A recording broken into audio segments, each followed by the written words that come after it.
Uh-huh. Uh-huh. It's your boy Comic Geek Punk. What's up? Hey, what's up, man? Okay. So, last video did 5,000 views. 5K, baby. 5K. What's up? 5K. And it's climbing. It's climbing. It's climbing. They all wanted to hear what you thought about that Slim Jesus. Go look at that video if y'all haven't. This And man that's on broke it down. Caps's page, but what do you got there in your hand? I got a surprise for you, Comic Geek. I want to see how you react to a couple of fresh packs. Magic Origins. Oh, man. Oh, man. What? Yeah. What? Yeah. What? What?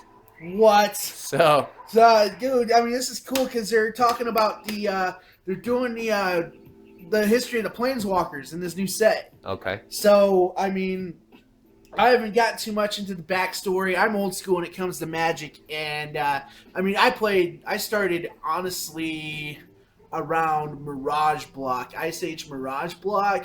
So then I'm getting, back then they're doing the story of Urza, and he was the OG Planeswalker. He's cool. He kind of reminds me of like a really well-written Marvel villain, honestly. Okay. But they've moved on from Urza. Like they wrapped that up probably around 2001, 2002, and the series has come to focus on a handful of these other Planeswalkers over time. Okay. And so yeah, now we're kind of getting backstory on some of these guys, like Jace Beleren. I think that's his name, Jace something. Homeboy is like I know he's from Ravnica, and he was introduced about 10 years ago. Okay. So I mean, I always thought that the whole Urza Saga mythos, that old stuff, like that story was just so awesome, and like I've been getting into this story a little bit, but it just kind of it feels underwhelming in comparison to the story of the Weatherlight and Urza's legacy, his collection of artifacts he used to fight the Phyrexians. And I mean, now we've got, a few years ago they brought the Phyrexians back. They've been doing some cool stuff. But Nico Bolas is like the bad guy now, and I'm just thinking compared to cats like Mishra and Yawgmoth. Or even, who was the Evincard Wrath? The Evincard Wrath. He was a turd bucket. Get him. I'm trying to remember dude's name and I can't write. Volrath! Okay. Volrath, I don't know, I'm old school. I still play some Magic, so I try to keep up the stories. The Innistrad block was really cool, like with the gothic horror theme. But no, we're about I hear these things are the bee's knees, these Magic Origins, and I haven't opened a pack of Magic cards in I don't know how long. They're cardboarding them because asshats like me when I was like 15, used to just pocket these things. So You're welcome. Well, I noticed in some of the other vids I was checking out earlier today, kind of trying to prepare for this, guys were kind of like, they were just like looking through the cards in their hands. They weren't really showing them to the peoples, even just commons and shit. Right. I feel like you could break people down if they don't even know a lot about Magic. Like, I feel like you could break them down even on some of the common stuff if you feel like it. I'd love to. I'd love to, man. Like, I could talk a little bit about. All right. I mean, I assume we're probably giving these to your boy afterwards. Oh no, these are yours, bro. What? These are little gifts. This is your happy 5,000. Okay, I can hold them up to the camera. Okay.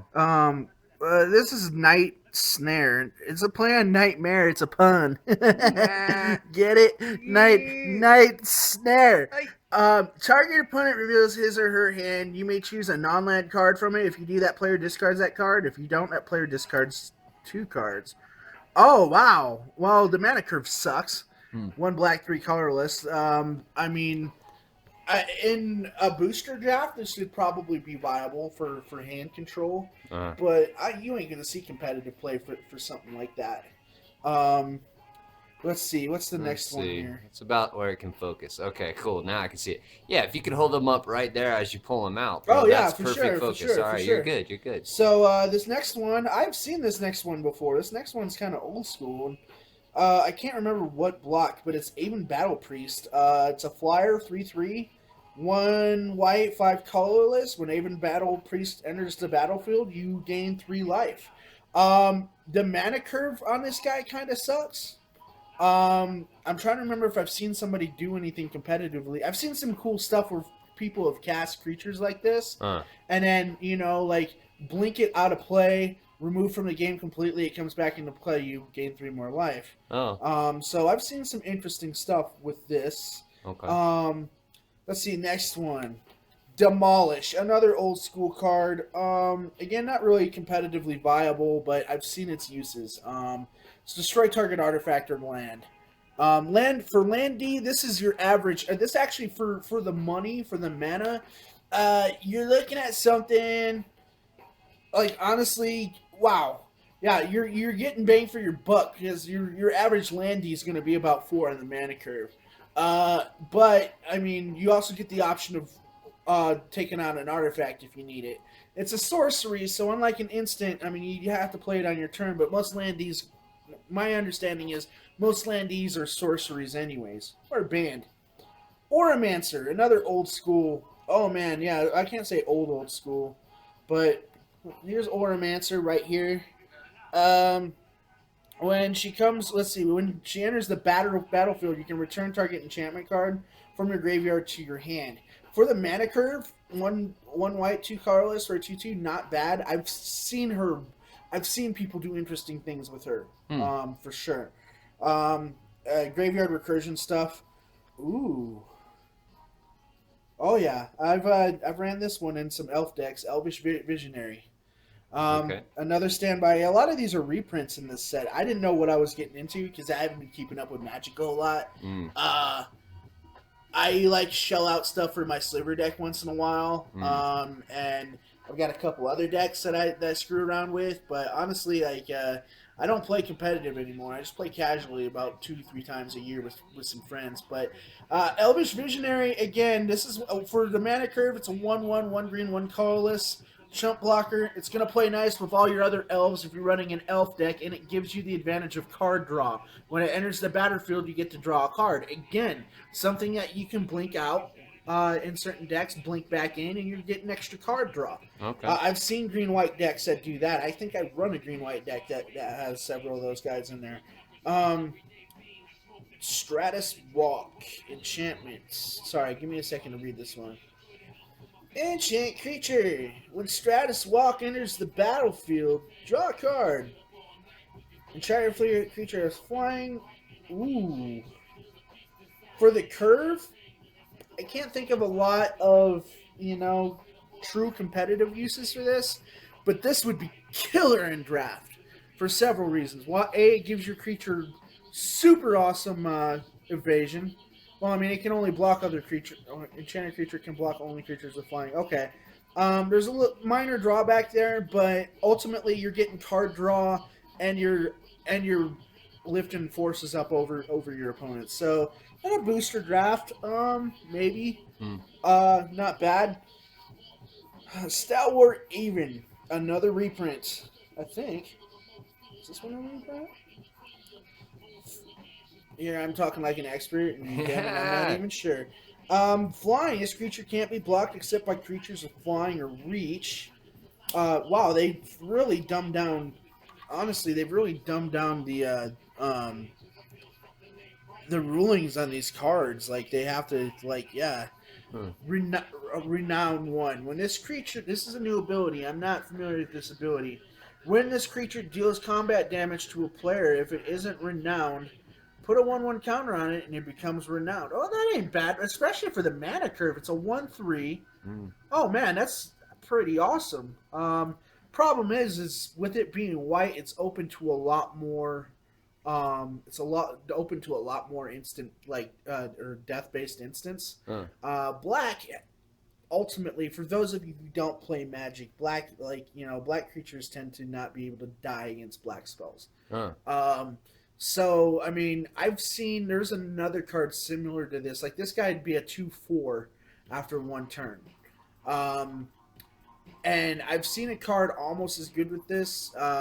It's this one vampire card. It's a 2/3. But the thing's a damn Swiss Army knife. And, I mean, it's got death touch. It flies. It just, I mean, but with that 2/3, it makes it damn near impossible to kill. Because it's black. Direct damage is pretty much ideally how you... Okay. Here's the next one. Guardian Automaton. When Guardian Automaton dies, you gain 3 life. It's a 3/3 for 4 mana. The mana curve, not bad. You know, one of my first Magic decks was focused around artifact creatures.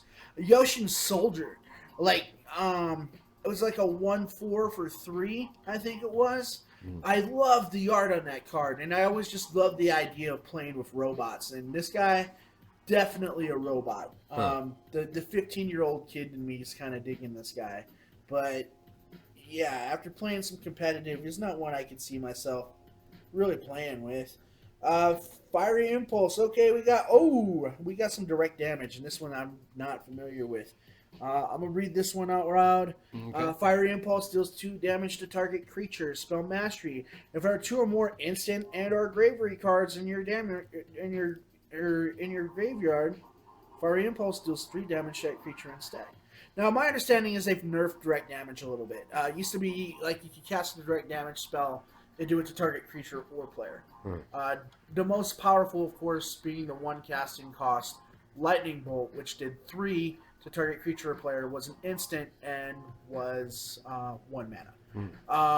This is kind of nerfed. I mean, I've seen lots of 1 and 2 casting cost 2 damage creature or player ones. Competitively, I can't say I would use this unless the Type 2 environment was really lacking in cheap direct damage at this rate. I don't know what the current environment's like. But, yeah, awesome. Night of the Pilgrim's Road.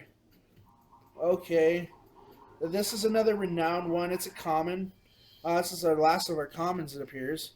And it's got Renown 1. We went over Renown 1. I think it's got some... Let me read the table. I'm going to do some flavor... I'm going to do my flavor text voice. Okay. To be a knight, Gideon is to be the shield for the meek against the cruel. Got him. Oh, man. The flavor text on cards, man, that's part of where the fun is in this game, man. That's how you find out the story. Gideon, of course, being a white planeswalker, who's popular in the series, he's been getting some history. Psychic Rebuttal. Tell me this is a counterspell. It's a counterspell. Oh yeah, I'm digging this already. Counter target instant or sorcery spell that targets you. Well, not so much. It's kind of restrictive there. Spell Mastery. If there are 2 or more instant and/or sorcery cards in your graveyard, you may copy the spell countered this way. Okay. Not bad, but it's too situational based. There's way better counterspells. Way better counterspells. So I'm noticing this set seems kind of nerfed. I'm not sure if it's an introductory set. But I know what you're thinking. Jace whispered in the mage's mind. It's not gonna work. It's your favorite text. My favorite text voice. Bag Marauder. Oh, zombies! Zombies, like... Alright. Each color's got a creature type.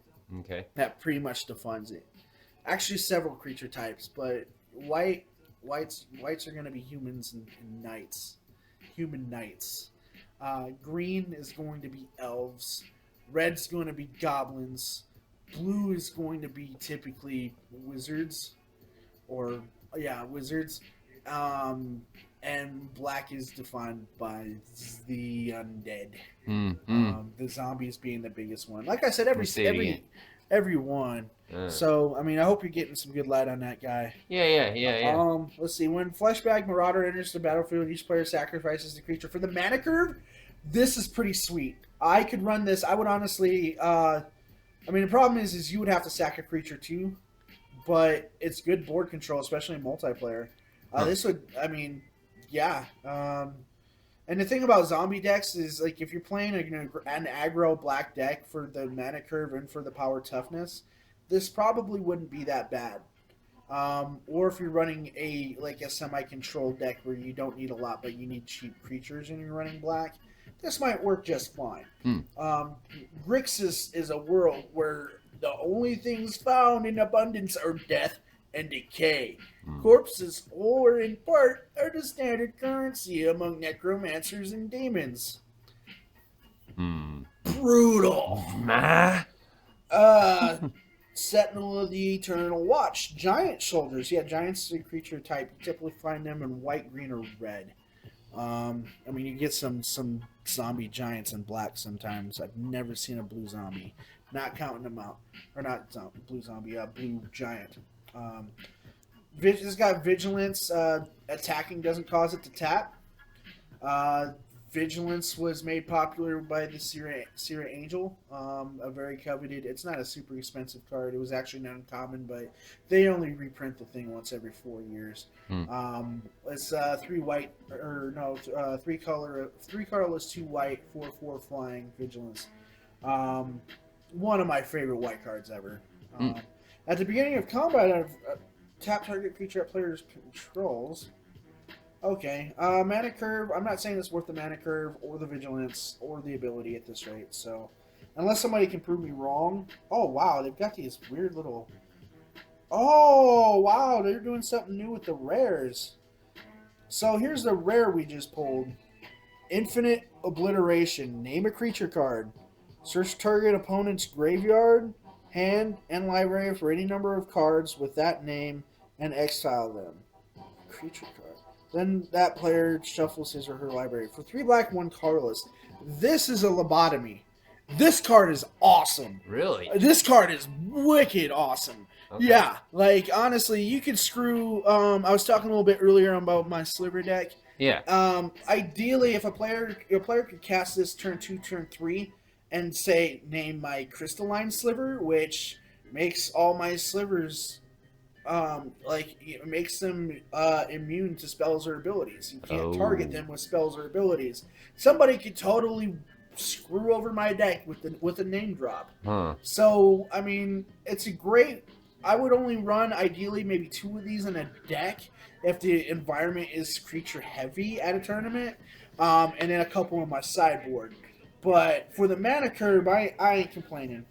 We got ourselves. Oh wow. Okay. Let's see here. We got ourselves a mountain. Okay. Classics. Even though that's totally that's your basic land. Classic. That's totally a building there. And then we got ourselves a 1/1 soldier token. Oh yes, of course. Classics. Murphy. She's my friend. Say what's up. Yeah. So what I'm thinking is this is 17 minutes on this video. Let's do pack 2 for second video. Okay. What do you think? Yeah, let's do it. All right, Geek Punk, Comic Geek Punk, coming at you with the magic packs. Appreciate it, man. I just learned so much just then, I have to say. Appreciate the information. Let's do video 2. Let's do it.